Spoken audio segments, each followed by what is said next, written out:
Hello everyone and welcome to the continuation of the discussion which we had in groundwater exploration part 2, and we will take that the same image just to connect with the previous discussion about this position of reservoirs, hydraulic gradient and benefit area. So, here the Sironj area is having less submerged ground, but it is providing better benefits in the downstream, whereas Naren area is having more submerged area, but relatively it is providing less benefit area, and the reason is explained here is because of better hydraulic gradient associated with Sironj reservoir. Now, if somebody would like to develop this remote sensing and GIS based techniques for groundwater exploration and recharge, finding, citing the groundwater recharge sites, and then this is the methodology in one which can employ, which uses both remote sensing and GIS techniques together. And so that first of all you need to have the data, remote sensing data or some topographic maps as well, and definitely field inputs are required. So, you can prepare geological geomorphic information and digital elevation model, image processing and slope, aspect and lot many other things which can be collected from analysis of remote sensing data and field. And then finally, you can create two types of outputs. One is the how to assess the impact of a small recharge structures in the downstream area, and how to find the best suitable sites to find groundwater. So, by this understanding, this is published work from our own site. So, you can also get that one. This is a, if I go for identifying groundwater prospects and a hard rock terrain, especially I am talking the case study which is part of Bundelkhand granite, and some basalts are also there on surface. So, here the weights can be assigned to different themes or different criteria like geology, geomorphology, lineament and slopes. So, unweathered basalt has been given more weight as compared to weathered basalt. So, it depends on what kind of weights you want to assign. You can do it in a reverse way. So, if value is like weathered basalt has got weight 1, that means that it is most favorable. So, after the integration of this data set, if you get less value which are most favorable, if you get more value or in a reverse way also weight can be assigned. Similarly, for geomorphology, so most favorable is the valley fills. So, it is number 1, and residual hills are least favorable in geomorphology. So, first you need to have a geological map, then you assign weights to different geological units.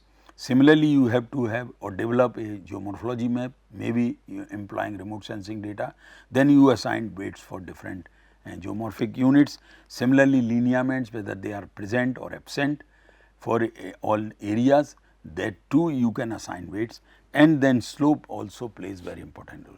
As you have seen, the elevation difference also plays very important role. So, if slopes are less, then higher ranking is given there.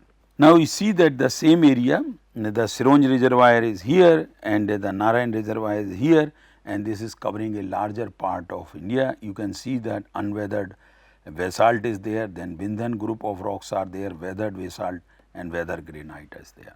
Now, as you can see that the earlier we have been discussing about this part, and in this part we have been discussing that this is unweathered basalt, and in the other part in the upper basin, upper Betwa basin, you are seeing these two rivers, Kethan river and Narayan river, and which is located in the weathered basalt region.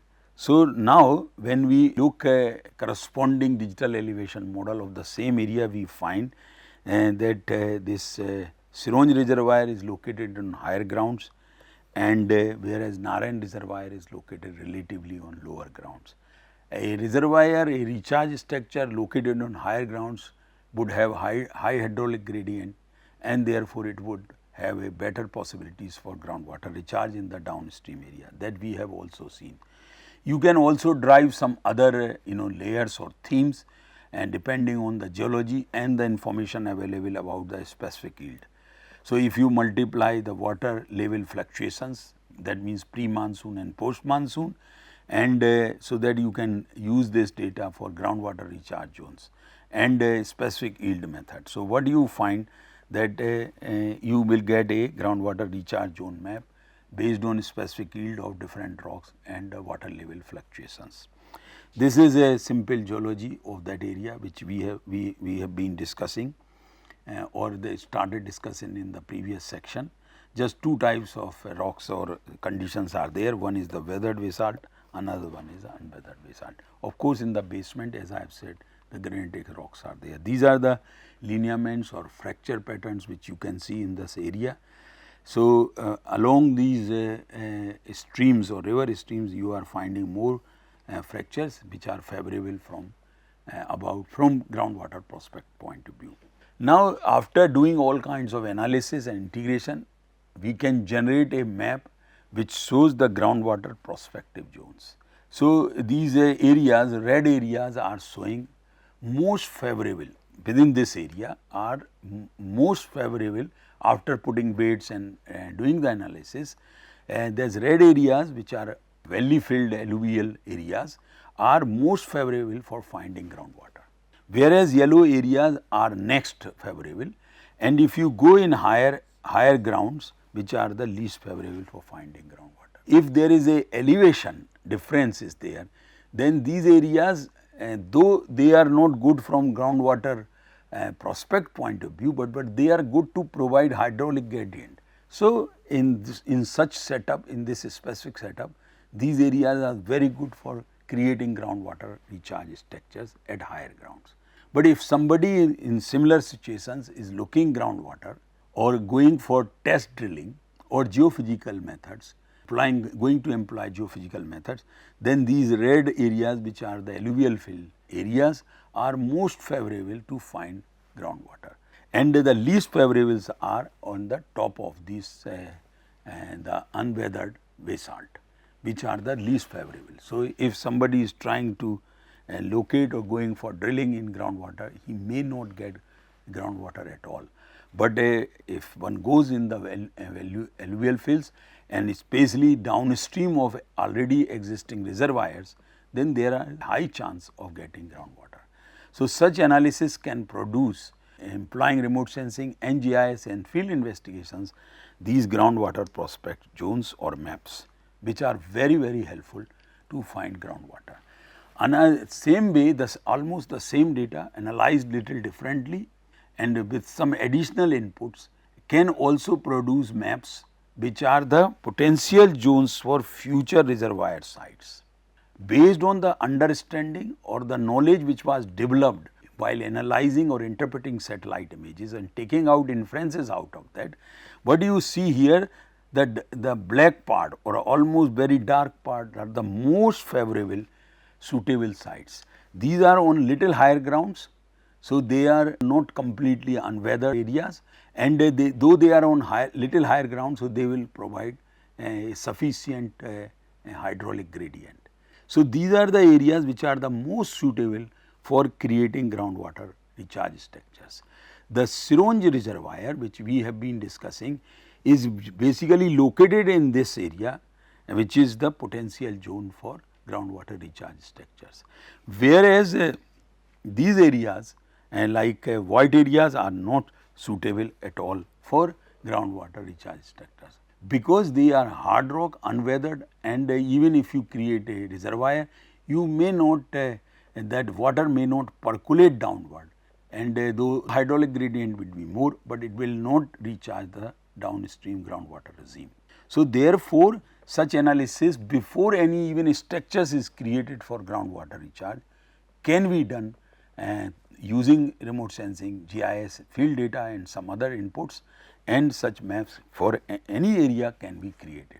So, in future if somebody is looking, then this is the area, the black area is the most suitable area to create groundwater recharge structures. And then next is of course the dark grey areas which are alluvial fields. They are anyway good from groundwater prospect point of view. They are also relatively good from groundwater recharge point of view.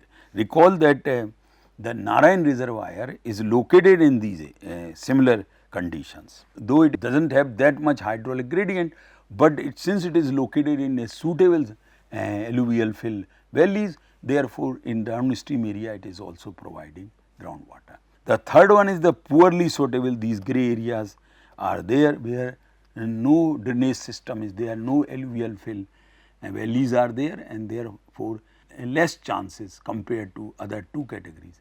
And finally, of course, not suitable are the white areas. Similar analysis we wanted to test for some other areas. So, this has been done in the Dwarkeshwar watershed in Bankura district in West Bengal, and again we found that these red areas here are having poor prospects from artificial recharge site locations, whereas these blue areas are moderate, and of course, the downstream areas, the ground areas are very favorable from groundwater recharge structures. But the point is that if like in yellow and red part, which are very poor and poor from groundwater recharge point of view, if water is required or recharging has to be done, then it is really challenging in such areas. The example which we have taken from Bundelkhand or in basaltic Bundelkhand granitic basaltic terrain is in that way is much suitable from groundwater point of view than this part is.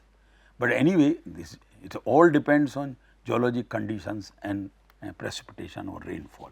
Another example is here about the potential groundwater recharge zones in Kethan watershed, which is again in the Bundelkhand region. So, these pink colors are the least suitable from groundwater recharge point of view, and red one are the most suitable. Again red ones are turning up of alluvial fill valleys. Now, another very important aspect from groundwater recharge, finding groundwater prospects, and that too in hard rock terrain. And this example is having lot of information. This satellite image is having a lot of information about groundwater conditions. So, I will explain one by one on this image. Now, this again is a part of granitic terrain of Bundelkhand granite. What you are seeing, these white lines which are running hundreds of kilometers, you can see the scale, this is 10 kilometer of this much. So, there are many these are nothing but the quartz reefs. Quartz reefs, they are outstanding. If you go on the ground, you would find that they are outstanding sometime 10 or 20 meter higher than the normal ground there. Because what has happened, when these quartz reefs were formed, they are pure quartz almost, and in the surroundings you are having the granite. Granite is having quartz, feldspars and mica also in this part of the country. So, feldspar and mica are highly weatherable relative to quartz, and therefore, the disintegration or weathering and erosion has happened of granite rather than quartz reefs. So, quartz reefs are outstanding even today, and at places the normal surface in millions of years has gone down, that is the granitic surface of even 10 meter or 20 meter. But important aspect here from groundwater prospect point of view is that though these quartz reefs are barriers from groundwater flow point of view, but they are not a concrete wall. These two are having fractures, and therefore, at places they may provide flow of water across it, and this is what we can observe in this again false color composite and from our own satellite IRS-1C list 3 sensor. So, this is a false color composite. What you see here, that these black are the water bodies which are seen here, and some have been marked. A river and the Betwa is also shown here. In this hundreds of quartz reefs running hundreds of kilometers in Bundelkhand granites are having trend of northeast southwest direction, as you can see here also. And if you see very carefully, you would find that wherever the reservoirs are there, the growth of vegetation is there, either in the downstream of the reservoir or upstream of the reservoir. Like here, the general flow of direction of water is like this. So, if I take the example here, this reservoir, then what you are seeing here, that this reservoir is recharging the downstream area like this. That means the quartz reef is allowing flow of water across it and recharging the groundwater regime, making groundwater available for farmers to grow crops. Whereas this reservoir, which is a Nandanwara reservoir, is having effects in downstream as well in upstream also. So, that means partly the water is getting through this quartz reef, otherwise it is recharging upstream groundwater. Though there is also a cascading kind of reservoir, which is called Burana reservoir is there. So, that too is recharging upstream area, as you can see, and of course, the downstream area. So, Nandanwara and Burana are having a mixed influence, but wherever the water bodies, the important point to note, wherever the water bodies are there, whether natural or man-made, in this area you see growth of vegetation. And remember, in the previous discussion, vegetation, growth of vegetation is a indication of presence of groundwater, and this is what is happening here. There are areas which you can see there is no growth of vegetation, and also there is no groundwater recharge structure or pond or small reservoir is there, and therefore you do not see any growth of vegetation. There are many areas even in this image where you do not find much growth of vegetation, because completely non availability of groundwater. These areas are devoid of water. So, these quartz reefs sometimes are very helpful from ground. Why? Because they are providing a natural dam to create recharge structures. And naturally, or in ancient times or in recent times, our ancestors have created reservoirs across these, have used these quartz reefs as dam access and created such reservoirs, so which are either recharging groundwater regime in downstream or in upstream area. And if you see that this entire area, wherever these reservoirs are there, are all having vegetations. Remaining areas where you do not have much these water bodies, you do not have. So, water bodies itself is a direct evidence of a presence of water or groundwater, and vegetation, growth of vegetation, especially in hard rock terrain, is another indirect evidence of presence of groundwater.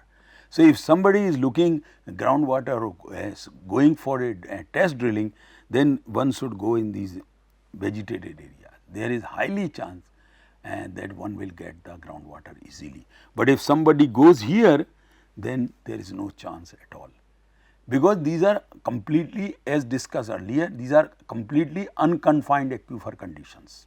Unconfined aquifer conditions, only top part, maybe 5-6 meter from the surface, is weathered and fractured. These fractures may not be going much deeper, though the quartz reefs, as one of the hypothesis suggests that these are the these were the huge fractures which were later on filled by hydrothermal fluids, and these quartz reefs have been created. But that is a separate discussion. But presently we are having quartz reefs which are running in northeast southwest direction for hundreds of kilometers. A general trend of flow of water is just across these, that is from southeast to northwest direction, as is shown here with this arrow. So, these water drainage system is trying to cut across these quartz reefs, and wherever these drainages or riverlets have been plugged, and the reservoirs have been created naturally or man-made, and wherever these reservoirs are there, you are seeing growth of vegetation, agriculture practices are going on, and wherever you do not have any water body, you do not have any growth of vegetation, as can be seen. So, a simple satellite image of any hard rock terrain, if you analyze from groundwater prospect point of view, it can be done something like that. Everywhere in the country you will not have similar kind of setup, but nonetheless, if you are having such indicators or indirect or direct indicators of groundwater presence, then you can do such analysis and can achieve good results also. We can further exploit the knowledge or understanding which we are developing through the analysis of such satellite images of hard rock terrain for future sites for groundwater recharge, that we will be seeing later. Let me show you some individual reservoirs and their influence in the downstream or upstream. This is the Jaloni or Burera reservoir in the same area. The Quartz again is running in the northeast southwest direction, though the drainage direction flow is in this direction, because it depends on the slope conditions and other.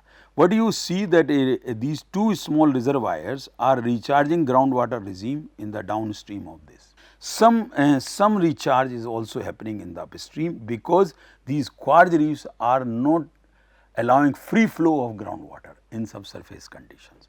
So that whatever the inundated part is also recharging upstream of these reservoirs. Similarly, downstream area is much larger than upstream area. Similarly, there is a reservoir in this, some quartz reefs also in this area are running northwest southeast direction. Basically, these are not exactly quartz reefs, but they are the dikes are there. So, here this is the reservoir or dam axis you can say, and this is the reservoir, and in this one downstream, some influence of this reservoir in the groundwater recharge point of view in the downstream, but more influence you can see in the upstream area. Here is the Kharkhari reservoir, barrier is there, natural barrier is there, and then you see that downstream area is getting benefit because of this reservoir, some upstream. And remaining part you do not see much growth of vegetation, which is a indirect evidence of presence of groundwater. Now, this is a very relatively a larger reservoir, again on granitic terrain in Lalitpur district, and the Lalitpur town in the downstream area. This is the reservoir which was created more than 60 years back, and you see that in the periphery of this reservoir, the good growth of vegetation as well as in the downstream. But if you go little away from this reservoir, there is no availability of water, and hence there is no growth of vegetation, no agriculture practice is going on. So, in hard rock terrain, immediately looking a false color composite of such satellite images like IRS, Landsat or others, you can immediately assess what is happening about groundwater regime in such areas. Let me more discuss about in this Govind Sagar reservoir. You see this when this Govind Sagar reservoir was constructed. It was constructed between 1947 and 53, in those 6 years time. And at that time, this is on the Shahjad river, which is not a very big river. Of course, this is tributary of Betwa and so on. And the length of reservoir is also shown, 3.6 kilometer. Height of this dam which is there is also shown, 18.29 meters, and the inundated area is 7.7 square kilometer. Storage and other things are also given here, but the important thing, and now I want to link how this previous discussions also I have indicated, but today in this particular one very specific examples I am giving, that why the water problems are being faced in this country. See, when this reservoir was constructed, at that time, see the population was only 34.34 lakh, that means 34,000 of this town which is in the downstream of this reservoir, which is a Lalitpur town, and which used to get 24 hours water supply in the early days, not in before 2011, but maybe in 80s and 70s. But as population grew, and it became almost 4 times, as you can see, this is as per the census of 2011. At the same time, the storage capacity of reservoirs has reduced because of sedimentation, because of encroachment, and maybe maybe less rainfall, because this area has been suffering droughts after 3-4 years every time.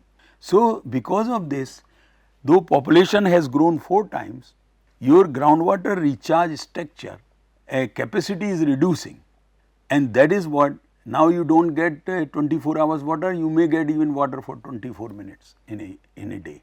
So, that kind of scenario is happening every part of India. Our groundwater recharge structures have not grown in the same proportion as the growth of vegetation. If that would have been taken care, then we would not have been facing groundwater problem or water problem at all in any part of the country.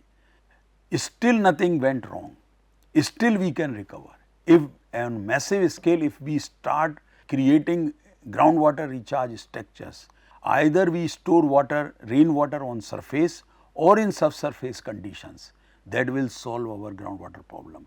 You know, in earlier discussion I said that even if we increase 1 more percent or reduce 1 more percent of surface runoff and recharge our groundwater regimes, delay the flow of groundwater on surface, that will recharge our groundwater regime and problem of water can be solved. See, in 1951 only 34,000 people in the town. Water was available through network of pipes and other things 24 hours. When the population grew 4 times in these years, you basically in 60 years time, your reservoir size capacity has reduced, water requirements has increased, consumption has increased, but we have not increased the recharge, and that is why the crises are there. And this is just one example. This is a very you can extrapolate this thing to all over the India. So, he see that when total population in India in 1951 was 36 crores, now we have crossed more than 121 crores and have become the most populous country in the world. But that same proportion we have not created groundwater recharge structures, and that is the biggest reason of having groundwater problems. That problem can be still it can be solved quite easily in 1 or 2, 3 years time. This problem of groundwater or water can be solved in India very easily. This kind of discussion we will be having many times. See, there is a part of topocene which belongs to this area when reservoir was not there. Of 1924 I am showing on the left image. In the center image, which is a 1973, once the reservoir was already there, and this is almost in the same scale and projection, and then this is 2021 satellite image. You see, reservoir was not there, the town was there, there were some small ponds and other things were there. A large reservoir came, the town grown. If you see 1973, the reservoir was larger, town was smaller. Now reservoir remain of the same size or less size because of siltation or encroachment, and city has grown much bigger. So your water requirement because of growth of population and others have increased significantly 4 times if I say, but your storage capacity has reduced further or remain constant if I say very safely, and therefore the water crisis are there. Everywhere in this country is this is the main reason. Our local water or village level or town level water resources which we had, ponds, talab, reservoirs, everything we had, they remain almost same, but the population has grown and requirements of water has increased, and that is what it is cause of. Remember that we also discussed that the total rainfall falling over India in last 120 years, there is no significant change at all. So the input from the atmosphere towards India remain almost same, slight reduction, almost same, and therefore we are allowing more water to go as a surface runoff, wasting the water to go in the sea rather than storing first on surface and later on through recharge in subsurface conditions. There can be, I can give examples of other areas like a Deccan Trap of Maharashtra. You see, there is a reservoir, and in downstream and upstream, see these are smaller cascading reservoirs, and these reservoirs are recharging groundwater regime. This is again Deccan Trap terrain, hard rock terrain. You see on the left side a unweathered, and on the right side a large area is very weathered basaltic terrain. So wherever the water bodies are there, they are recharging the groundwater regime, and this is a true color image from Google Earth. You can also see that what the influence of small water bodies, a series of water bodies are there. These are recently created structures. So wherever you see that there is a stream which are going unchecked, and it is possible to check it through creating a small check dam reservoir, then it will provide benefits definitely on downstream, if not on upstream as well, or in the surroundings, as you can see in this case of this reservoir. Of course, it is in downstream, but in the surroundings as well. What is wrong? We will have more water available. We are reducing the surface runoff, and that is what it is very much required for the country. Similar example, you can see that one reservoir and a large area is benefit area, and this is not completed. This might continue here also. So, image is ending here. So, even not a big reservoir, but it is providing a large benefit area. The clue which we can get from such a simple analysis of satellite images, reservoir means submerged area versus benefit area, that the drainage system which are going unchecked, if suppose we are submerging 1 square kilometer here and we are gaining 100 square kilometer, then this is a very good ratio, that if we invest 1 square kilometer of the land in this area, the 100 square kilometer area will get benefit, because terrain wise this area is almost same. So, you get a beforehand the information that if this much of land investment towards the ground reservoir submergence is done, I can get that kind of benefits very easily. So, that kind of estimations based on these simple satellite images can be done. Many reservoirs are located in such a beautiful or favorable geologic conditions that they are having a very large benefit area, as you can see here. So, in the surroundings of these areas where the similar geological and geomorphological topographical setup are there, we should create such a small groundwater recharge structure. So, the entire area can become green in few years time. So, we can bring some quantitative analysis, but this is just beginning of the discussion. We will have more discussion on the next with examples in the next video. Here what the same thing which I was mentioning here, that submerged area versus benefit area, this is what is now quantities can be brought in terms of a ratio, submerged area versus a benefit ratio, or benefit area versus a submerged ratio. So, if this ratio is high, benefit versus submerged, these are the areas which are most suitable from groundwater recharge structure or groundwater recharge point of view. So, this benefit versus submerged area ratio, the concept which we developed few years back for especially for hard rock terrain, can give you clues about the what are the potentials of groundwater recharge in the downstream, and further analysis of time series satellite images can tell you that how much time it would take to create such big benefit area. So, here we end this discussion, we will continue in part 4. Thank you very much.